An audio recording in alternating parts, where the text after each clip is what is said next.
Everybody, welcome to Unit 4. Okay, so now in this unit, we're going to be covering more offensive and defensive types of things. Okay, so I want to start out by just talking about groups. All right, so we've all been put into groups at this point in time, and these are the people that you're going to be working with throughout the semester. Now, last week in Unit 3, some of you guys may have started to collaborate with the tripwire assignment and stuff like that. The whole goal at this point is just to get to know each other and start to leverage each other's strengths. All right, so that's the real point is just when you have an issue, have a question, obviously you can always reach out to me. All right, I'm here as a resource, but I want you guys to get comfortable working with your partners or with your team members so that way you can start to build a little bit of a rapport before we get to more of the second half of the semester. All right, so I'm gonna go over this week, and then I'm gonna go over the importance of having that team structure.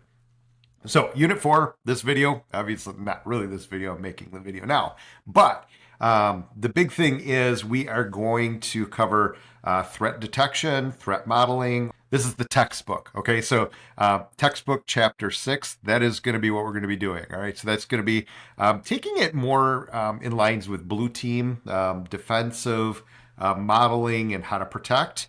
And then this week, we're going to be going over some offensive styles of finding different threat actors and things. So it's broken into 3 different categories. And all 3 of these categories, I think, are really important for this specific class. One is log analysis. So this stuff starts to get a little bit hard, right? So that's where it is nice having the ability to collaborate with other people and go over what you found, what did they find, what's the thought process in trying to detect this, all right? So if I view the instructions here, there are foundational videos. Now, these videos will help you better understand when we're talking about log analysis. How does this work? What is it? Why is it important? And then there's a competition, right? So the competition, you're not doing like a head-to-head competition. It's a capture the flag, and the capture the flag is actually considered a Jeopardy style, where you can select different challenges. And it's not like when you get it, somebody else loses it. It's just you get it, you get points for it, and that's the way this works. All right, so please complete one of the 3 challenges below. All right, so these are 3 different log analysis challenges, and basically what you'll do is you click on the link, you'll be able to download a file, you'll dig through the file, and in this case, how many different IP addresses reached out to the server. All right, so this may be a good thing for dealing with like grep or awk or any of the text editing stuff, which goes into some of these foundational videos. So those will go through some of that. All right. So there's 3 different challenges. You only need to complete one of them. All right. So if you can figure out one of them, that's awesome. All right. And there are different levels of complexity. If you get them all, that's awesome. All right. So what the idea is, I'm going to click on the challenge. I'm going to download this log file from the web. Okay, this is a true story, right? This is a real open VAS attack that happened to one of my servers that created an issue that I'm going to explain in a second. But you dig through the log file, and basically what you need to do is the key is the IP address. So a handle, that's just a made-up name, all right? Kipper, right? Well, it doesn't matter. You make up a name, and that's going to be your alias. That's kind of a hacker thing, right? So nobody really goes by their real name. And then the key is going to be something that looks like this, all right? So that would be what a key would look like. I don't believe that is the key. Thank God, all right? Otherwise, I've just given everybody the right answer. But anyways, you're going to go through. You just have to answer one. So if you are doing this from a virtual machine, because somebody did attack the server with OpenVAS, my internet service provider denied access to all internal resources. So what I did is I took my web server, I cloned it onto a virtual machine, and it's running within our system. The problem that I have is I don't have a certificate on that internal resource. So it's an HTTP, not an HTTPS. All right. So if you're on a virtual machine and you're clicking on this link and you're not able to get there, just remove the S. If you go HTTP, everything's there. It'll work. Right. So, but all of this stuff could be done on your home machine, right? So you don't have to be on a virtual machine, but sometimes if you want to have access to certain tools, you can. All right, so that is an option. You can use like your Kali Linux machine, but just remember HTTP, not HTTPS. So that's log analysis. The other one is computer forensics.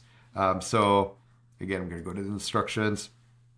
Got some hints in here because this stuff gets hard, right? So I wanted to make sure that I'm giving hints. I do have walkthroughs for 75 file carving, okay, and I'm showing you a solution to one of the competitions you don't have, but I'm guessing if I threw that as a walkthrough, it's probably pretty close to one of the two that you're doing, all right? So computer forensics is basically trying to find things that maybe were previously deleted or they were hidden through steganography or somehow file stuffed so that way it could be exfiltrated out of an organization, right? So that's all of this stuff, right? So it's a good exercise to go through. But again, this is kind of hard, and that's where it's really nice to have somebody just to bounce things off, try different tactics, and figure out what's working, all right? So that's Unit for computer forensics. And then log analysis, network traffic analysis. I skipped one, all right? So, and this is basically somebody ran Wireshark, they've got a PCAP file, and you need to find different things, right? So I've got a couple of videos that are walkthroughs, neither one of them. Okay, so the walkthrough, the challenge, but you want to complete one of the two challenges below, all right? You could do 62. It'll help you learn what you're supposed to do, but you really need to do 51 or 54. So what protocol was used to exfiltrate the key? All right, so there's a key, something got passed, and you've got traffic. You'll need to look at that. So you're going to get good with Wireshark. Not a bad thing to know really well.